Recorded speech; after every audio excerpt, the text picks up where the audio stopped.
দ্বিতীয় বিশ্বযুদ্ধ শেষ হয়েছে প্রায় 100 বছর হতে চলেছে, কিন্তু মানুষ কি সত্যিই সেই যুদ্ধের ভয়াবহতা মনে রেখেছে, নাকি আমরা ধীরে ধীরে ভুলে যাচ্ছি ইতিহাসের সবচেয়ে অন্ধকার অধ্যায়ের কথা?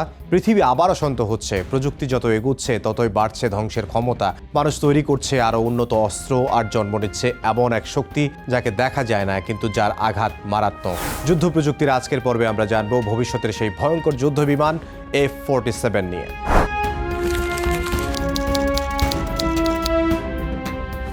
F-47 হলো যুক্তরাষ্ট্রের ষষ্ঠ প্রজন্মের স্টেলথ ফাইটার জেট, যা তৈরি হচ্ছে নেক্সট জেনারেশন এয়ার ডমিনেন্স প্রোগ্রামের অধীনে। এটি মূলত রিপ্লেস করবে F-22 র্যাপটরকে।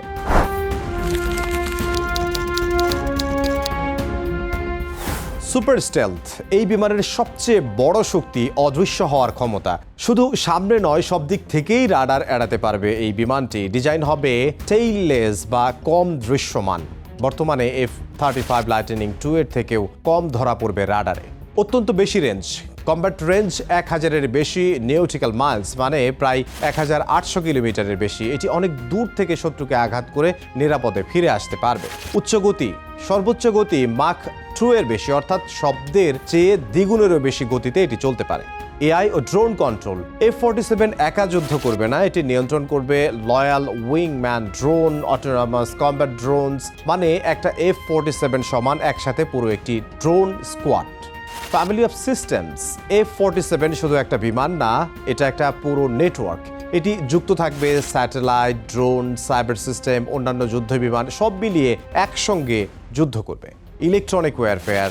এই বিমান শুধু আক্রমণ করে না, শত্রুকে অন্ধও করে দেয়। রাডার জ্যাম করা, ভুয়া টার্গেট তৈরি করা, সাইবার আক্রমণ করা, এটি এক ধরনের ফ্লাইং কমান্ড সেন্টার। ম্যানড ও আনম্যানড। এই বিমান পাইলট সহ উঠতে পারে, আবার সম্পূর্ণ এআই দিয়েও পরিচালিত হতে পারে। ভবিষ্যতের যুদ্ধের বড় পরিবর্তন এখানে। Directed energy weapon. ভবিষ্যতে এতে থাকতে পারে লেজার অস্ত্র বা এনার্জি ভিত্তিক ওয়েপন।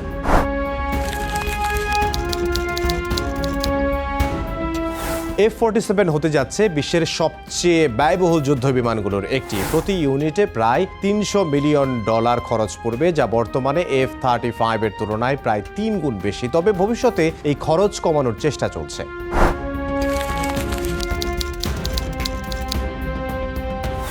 F-47 এর নির্মাতা বোয়িং।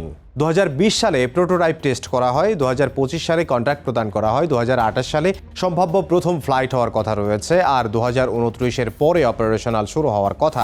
2030-এর দশকের পরে এটি পূর্ণ মোতায়েন করা হতে পারে।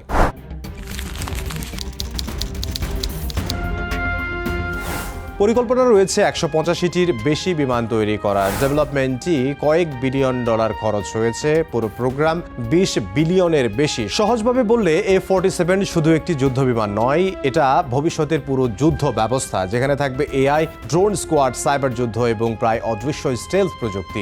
আগে যেখানে একটা বিমান মানে একটা যুদ্ধ, এখন হবে একটা F-47 মানে পুরো একটা যুদ্ধ নেটওয়ার্ক।